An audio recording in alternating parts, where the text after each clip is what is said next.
చేయకూడదు.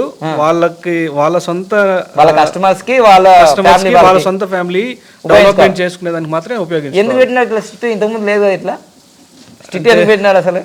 అంటే ఇది సింపుల్ అనుభవాలు పాత అనుభవాల వల్ల ఇది ఎవరికి ఇట్లాంటి సబ్జెక్ట్ లీక్ చేయకూడదు చేయకూడదు. యూట్యూబ్ లో కూడా చెప్తలేము ఇట్లాంటివి. ఎందుకు చెప్తలేమంటే అర్థమైంది జనాలకి అందరికి. చాలా ప్రూవన్ సబ్జెక్ట్ గురించి ఇప్పుడు మా కంపెనీ వాళ్ళ అంటే మా కంపెనీకి కానీ నేను రికమెండ్ చేయబోతున్నాను. మనకు దొరుకుతుంది ఇప్పుడు అనేది ఇట్లా మన చేతిలో కనిపిస్తుంది. ఎందుకంటే మా చైర్మన్ వచ్చి is following 8 number. So he is one of the biggest person in India, 50 to 60 place in money wise. So I am afraid to tell if he is following with 8 number. Now I got very detailed analysis where I can go back to him and say why you are following 8 also. So that confidence I got very